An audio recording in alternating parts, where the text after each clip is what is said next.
누구든지 악으로 선을 갚으면 악이 그 집을 떠나지 아니하리라. 다투는 시작은 둑에서 물이 새는 것 같은즉 싸움이 일어나기 전에 시비를 그칠 것이니라. 악인을 의롭다 하고 의인을 악하다 하는 이 두 사람은 다 여호와께 미움을 받느니라. 미련한 자는 무지하거늘 손의 값을 가지고 지혜를 사려 함은 어찌 민고.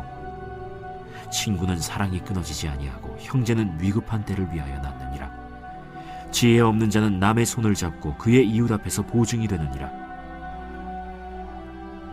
다툼을 좋아하는 자는 죄과를 좋아하는 자요 자기 문을 높이는 자는 파괴를 구하는 자니라. 마음이 굽은 자는 복을 얻지 못하고 혀가 패역한 자는 재앙에 빠지느니라.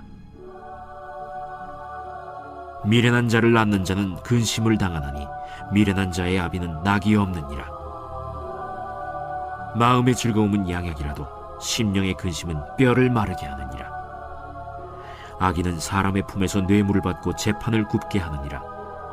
지혜는 명철한 자 앞에 있거늘 미련한 자는 눈을 땅끝에 두느니라. 미련한 아들은 그 아비의 근심이 되고 그 어미의 고통이 되느니라. 의인을 벌하는 것과 귀인을 정직하다고 때리는 것은 선하지 못하니라. 말을 아끼는 자는 지식이 있고 성품이 냉철한 자는 명철하니라.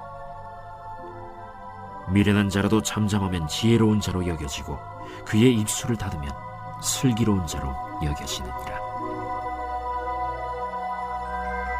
이 잠언에서 미련한 자를 일컫는 히브리 단어는 이 완고하다라는 뜻의 이 캐실이란 단어입니다. 이 단어처럼 미련한 자는 고집이 센 사람 같아서 끝까지 지혜의 목소리에 귀를 기울이지 않고 스스로 파멸의 길로 향한다라고 기록하고 있습니다.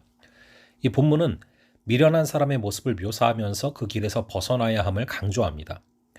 15절에 보시면 미련한 자는 악인을 의롭다고 판단하고 의인을 악하다고 판단합니다. 이는 의도적인 악함이라기보다는 미숙함과 어수룩함을 의미합니다. 미련한 자는 지혜의 가치를 가늠하지 못해서 값을 치르고 지혜를 살 수 있다고 생각을 하는 것이죠.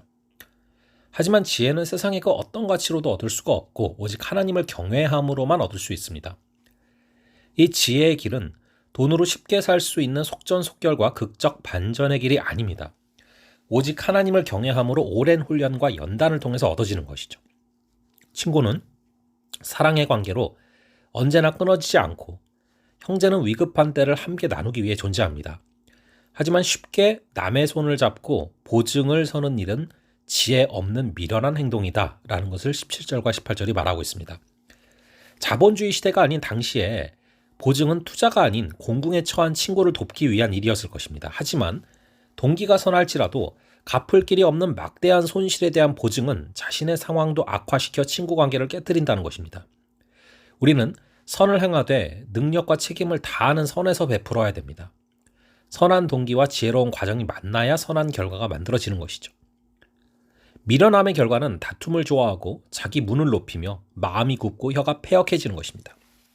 다툼이 자신에게 유익을 가져온다 생각을 하고 큰 저택에 사는 것처럼 보이려고 문을 높이는 것은 교만한 자의 모습이죠. 그의 판단력은 굽었기 때문에 그의 입에서 나오는 말들은 진실하지 못한 것입니다.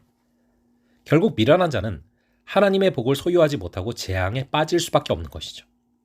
우리는 하나님의 지혜로 다툼이 아닌 사랑을, 교만이 아닌 겸손을, 불의가 아닌 공의를, 거짓이 아닌 진실을 택해야 될 줄로 믿습니다. 21절과 22절을 보시면 미련한 자는 가족에게 근심과 고통을 끼칩니다. 특히 자녀가 미련하다면 부모는 아무런 낙도 없이 뼈가 마르는 마음의 고통을 느끼게 된다는 것입니다.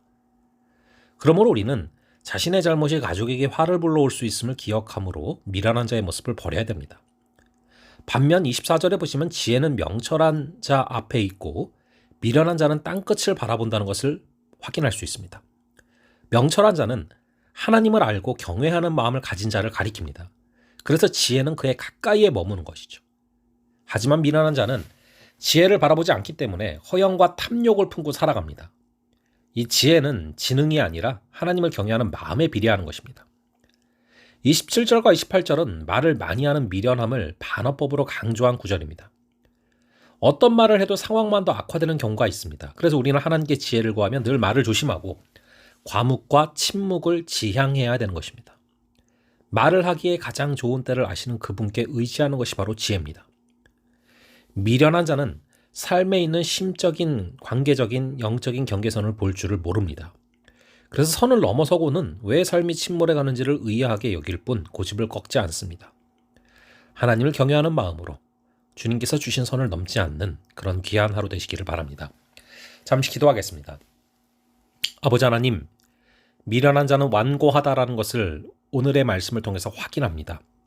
우리가 여호와를 경외함으로 말미암아 지혜와 가까워지게 하여 주시고 주님께서 넘지 말라고 한 선을 넘지 말게 하여 주시고 그리하여서 우리 주님께 이끌림을 받는 그런 명철한 자가 되게 하여 주시옵소서. 오늘 하루를 붙들어 주실 줄을 믿사오며 이 모든 말씀을 주 예수 그리스도의 이름으로 기도합니다. 아멘. 그럼 또 다음번에 뵙도록 하겠습니다.